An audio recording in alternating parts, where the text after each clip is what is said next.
Hello everyone and welcome. Our channel narrates the life stories of our viewers from all around the world.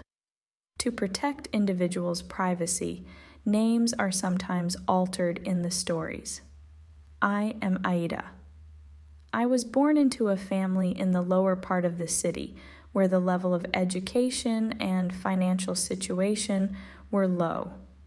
Besides myself, I had 3 older sisters, one of whom got married early. But when I became aware of things and started school, I felt that I deserved a life better than that. I knew I couldn't reach what I wanted quickly, so when I entered school, I tried to focus on my studies, hoping that it might eventually help me get a job, escape that harsh reality, and improve my life. By the time I reached middle school, one of my sisters was forced by my father to marry a man about 15 years older. That day, I realized that no girl in our family had a future, and I concluded that no matter how hard I tried at home, I wouldn't be able to find an escape for myself.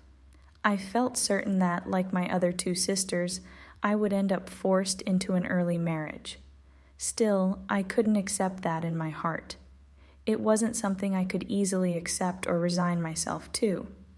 Even as a child, I would sit beside my sister and tell her that the best thing she could do would be to run away from the marriage ceremony and build a life for herself.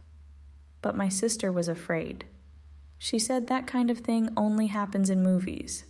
And in real life, you sometimes have to accept the choices others make for you just to keep going.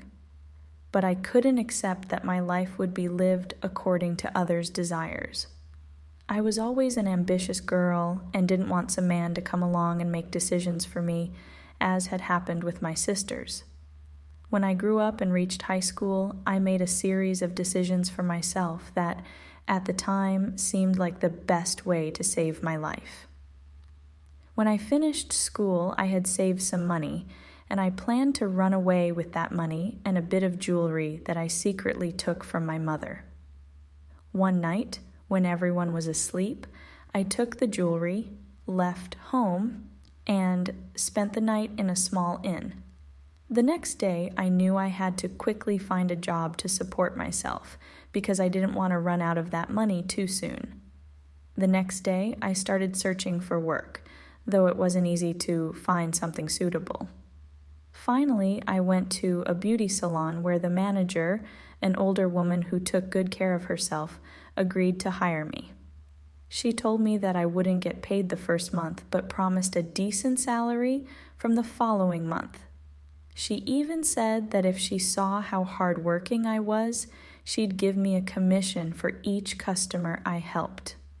So, I stayed there and started working from the first day. When my boss, Rana, realized I was staying at an inn, she offered me a place near the salon, saying it would be better for me. I accepted, as this way, I wouldn't have to spend my earnings on the inn. Rana treated me kindly. In fact, there were 5 of us girls working there, and she treated us all as her daughters. Interestingly, the other girls had also run away from home like me. After a month, Rana kept her promise and paid me commissions for the customers I served. From the next month, my official work began, and I had become accustomed to the environment. I was glad about my decision not to stay at home, where I would have been forced into marriage and left heartbroken. One day, Rana made me a proposal. She said that if I always followed her rules and listened to her instructions, I could make even more money. Eager to improve my financial situation and maybe one day build an ideal life for myself, I listened intently, waiting for her to explain what I needed to do to earn more. Rana told me that all the girls who worked there had accepted her offer and were now earning nearly 3 times the regular salary. Finally, Rana explained that she knew men who came to us for various reasons, and the girls received a good amount of money for each night they spent with these men. At first, I was upset by Rana's suggestion, and I pushed back, telling her I wasn't that kind of girl. But Rana told me I could try it just once, and if I didn't like the money, I could go back to my regular work in the salon with a modest salary. I listened to her and decided to go to the address she gave me that night. She had put a dress in my bag, instructing me to wear it for the evening. When I arrived at the address, it was a large villa. A man, an older gentleman, opened the door. Despite his age, he was charming. He introduced himself as Homayun and invited me inside. From the beginning, he complimented my beauty and told me he was mesmerized by my eyes. Following Rana's instructions, I put on the dress she had given me, and Homayun approached me. For my first experience, I was incredibly nervous, but Homayun reassured me, saying he wouldn't do anything that would cause me to lose my virtue, and that he was mindful of everything. I found it strange that he was so considerate, which helped me relax and trust him. I allowed him to get closer. That night was my first encounter with a man, and surprisingly, I found it enjoyable. When we were finished, he handed me an envelope of money, and I took a cab he had arranged back home. When I entered the house, I saw Rana sitting there. After she greeted me, she asked about the night and then snatched the envelope from my hand, taking some of the money for herself and leaving the rest for me. Then she asked about the man, and I started describing him, telling her I hadn't expected the men who came to her to be so respectful. Finally, Rana asked if I wanted to continue this work. Since I had liked Homayun and had enjoyed myself, and the money was good, I eagerly agreed to keep doing it. That night, Rana told me that I should do this work 5 nights a week, and I agreed. She added that Wednesday nights would always be reserved for Homayun. After that, I started seeing different men, but I always looked forward to Wednesday nights. One day, I met a young man, much younger than the others. He introduced himself as Seper. Unlike the other men who usually got straight to business, he offered me a drink. I wasn't much into that, but Rana had told me beforehand that I had to meet all the clients' expectations. Otherwise, they wouldn't pay us anything. So I drank a little, but not enough to lose my clarity. Then Seper approached me, and feeling anxious, I asked him to respect my boundaries. Seper, however, laughed and said that didn't matter to him. He laughed again, saying a girl who came to such a place shouldn't care about virtue or her future. He also warned that if I caused trouble, he'd simply take back the money he'd planned to give me and ask Rana for it back. I had no choice at that point but to accept his demands. Seper came closer, and unlike all my previous experiences, I was in tears that night, regretting my choices. But it was too late. After Seper handed me the money, I felt an intense urge to escape from that house. When I got home, Rana was there as usual. Seeing my condition, she asked what was wrong, and when I explained, she laughed, asking if nothing like that had happened to me before. When I said it hadn't, Rana laughed again and said, "So, until now, all those men really must have liked you." She added that Seper had simply done his job right. Then she repeated his words, saying, "A girl who starts this kind of work should know the consequences." And, as always, Rana took her share of the money and left. After that, it seemed like I'd gotten used to the work. I no longer cared what people thought of me or how they saw me. Even though I was young because of my job, I had started to look like a fully grown woman. Often, if I saw a handsome man, I couldn't hold myself back and would make the first move. When I chose and brought clients myself, Rana didn't take a share, and I got to keep all the money. This made me more motivated, and I wasn't the old Raha anymore. I didn't care about my reputation or my future. Money had become my only focus. I was earning a lot, all by selling myself. I wasn't even regretful, and told myself that even if I only had a few years left to live, at least I would live the way I deserved, not in poverty. I convinced myself that if I had stayed with my family, it wouldn't have made any difference. The only difference would have been that any money would go to my family, and I'd end up married to some old man. At least this way, I was enjoying my youth, and all those men, especially Humayun, took care of me and showed me love. It was appealing, knowing that even though they knew what I did, they still treated me kindly. After about a year, this had become my routine. I'd changed so much, seeing everything through the lens of money. Humayun, knowing everything about me, even offered to make me happy if I left this work. But I just laughed it off, as I'd grown accustomed to this life. And even Humayun himself was a man who saw other women, not just me. Then one day, I went out without my wallet, leaving it at Rana's place by accident. I took a taxi, and when it was time to pay, I realized I didn't have any money. There were no other passengers in the car, and I noticed the driver was a good-looking man. Without thinking, I adjusted my posture, using body language to suggest I could repay him in a different way. But surprisingly, the driver angrily rebuked me, took me toward the police station. We hadn't yet reached the station when a man stepped forward, asking the driver to let go of me and stop the swearing. The driver, who was rather rude, explained everything that had happened. The man, seeming like a trustworthy person, told the driver to leave me there, assuring him he'd handle the situation. Trusting him, the driver left after a final insult. I was deeply upset by what had happened, and once the driver left, I couldn't hold back my tears. I begged the man not to take me to the station because I knew no one would come to help me.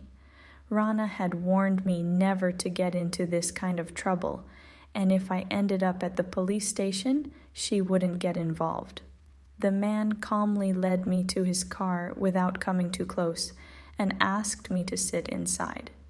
He drove me to a park, and while I continued to cry, he tried to calm me down.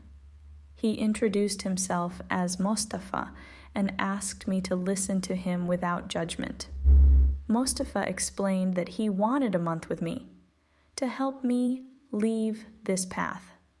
But I was so disillusioned with life that I kept telling him loudly that I had no choice and that my life was already ruined. Mustafa, with his calm demeanor, continued to try to reassure me. He asked me to go to Rana and tell her I wouldn't be coming back to that work. I resisted, saying that if I lost this job, I wouldn't be able to find anything else that paid as well. Still, Mustafa promised he would pay me the same amount in exchange for working for him. At first, I thought Mustafa was going to propose something like Rana's offer, but he explained he organized Quran recitations for people and offered prayers for those who had passed away. If I took on this work, he promised I'd earn the same, or even more, than what I was making before. I told him I didn't know how to do this kind of work, but he assured me he had someone who could teach me. That day, he gave me his contact information and asked me to speak with Rana that night. However, he told me not to mention him. When I told Rana I wanted to return to my family and leave this work, she didn't resist, but she insisted I give her half of everything I'd earned so far. I was furious, arguing that just because I was leaving didn't give her the right to take my money. Rana said that was how it worked, and if I didn't agree, she'd report me to the police. That night, she took the keys to her place from me, and I spent the night at a guest house. I called Mustafa, even argued with him, but he promised to give me the amount to pay Rana. The next day, he met me at the guest house with the money, then took me to see Rana. She took the money and threw me out, not even giving me what little I had left there. Afterward, Mustafa took me to a mosque, where he arranged for me to stay in a small room above it, rent-free. At first, I was guarded and suspicious of Mustafa. I didn't like how he maintained boundaries and didn't even glance at me, but I reminded myself I was getting paid and didn't need to worry about him. For a month, I spent my time reading Quran and offering prayers for others. One night, Mustafa told me an elderly woman without children had passed away and I needed to pray for her. I accepted, and while reciting prayers, I came across a verse that moved me deeply. It seemed to speak directly to the life I'd been leading. For a moment, I felt as if my entire being was filled with regret. That night, I couldn't stop crying and finally fell asleep from exhaustion. The next morning, I informed Mustafa that I'd completed the prayers, and he came to the mosque to pay me, but I refused the money, saying I wanted to dedicate those prayers to the elderly woman's soul. Over time, the mosque became my home. I took on the responsibility of caring for it and even came to love cleaning the courtyard. When Mustafa came by to give me my monthly earnings one day, I invited him inside the small apartment he had arranged for me. I dressed modestly for the first time, and he noticed the change. Though we hadn't talked much before, that day I thanked him for being like an angel who had crossed my path and helped me become a new person. Mustafa told me he had only done his duty as a human being. It was my choice to change and find the right path. He mentioned that I was the third person he'd met in my line of work, but the first to take his advice and walk the path he'd opened. From that day, I started praying regularly for myself as well, and even pursued creative work to earn a little extra income. I didn't want to leave the mosque, even when my financial situation improved. Mustafa never suggested I should move out either. After nearly a year there, I told Mustafa that since my life had changed for the better, maybe it was time for that room to go to someone else in need. He was hesitant, but eventually agreed. We began searching for a place, but it was challenging to find a landlord willing to rent to a single woman. Finally, Mustafa suggested that after years of being away, it might be best to return to my family and let go of the past. Although I had mixed feelings, I was deeply homesick, so Mustafa took me back to my old neighborhood. My father was standing outside as always, and when he saw me, he yelled for my mother, overwhelmed with excitement and surprise. When my mother saw me, her tears flowed, and she apologized for everything that had happened, blaming herself for the way things had turned out. She told me that both my sisters, who had married, had since divorced, and that she now believed I was the only one of her daughters who was truly happy. My sisters, too, admired my courage. They told me they hadn't dared to change their lives like I had, instead accepting their fates. From that day on, I kept in touch with my family, but I continued working with Mustafa and didn't want to move in with them. Then, one day, Mustafa, stumbling over his words, confessed that he'd been drawn to me from the start. When he looked into my eyes, he said he knew I wasn't truly a bad person and felt a desire to help me regain the innocence that had once been there. Blushing, he finally expressed his feelings and told me he wants someone like me as his wife. At first, I thought he was only saying this out of pity, so I reminded him of my past and warned him that I didn't think I'd make a good wife for him. But Mustafa replied that he'd already made up his mind a long time ago and wanted to formally propose. When I saw his determination, I felt as though all these events had unfolded just so that I could meet someone like him. I realized that everything Mustafa had done for me over the past year had been out of a genuine love, the kind of love I'd never known before. So I accepted his proposal. A few days later, Mustafa came to my family's house with his mother and his sister. His father had passed away when he was young, and despite knowing all about my family's past struggles, Mustafa treated them with respect. After everything, we had a simple wedding without any elaborate ceremony, and from that day, I felt my happiness was complete with Mustafa by my side. It was as if God had finally opened the doors of joy to me after I'd spent so long knocking on them. A year later, we decided to have a child, and 9 months later, I held a healthy baby boy in my arms. We named him Mikhail. He's 6 now, and all these years with Mustafa have brought me peace. With my creative work, we were able to save up, buy our own home, and use the small apartment above the mosque for charity, helping young couples who married for love but were struggling financially. Several years have now passed since those difficult days, and every day I'm more grateful for the choices I made. I never saw Rana again. It felt like that period of my life had been a test I had failed at first, but God, in His mercy, gave me another chance to change. The final opportunity came when Mustafa entered my life, and by accepting him as my angel, I was able to turn away from my past mistakes. Whenever I face hardships now, I go to the same mosque where I first found my way again. Nearly every month, I offer prayers for the soul of that elderly woman, in gratitude for the transformation she unknowingly brought to my life. I've learned that we shouldn't overlook life's events, as sometimes God reveals Himself through the people around us.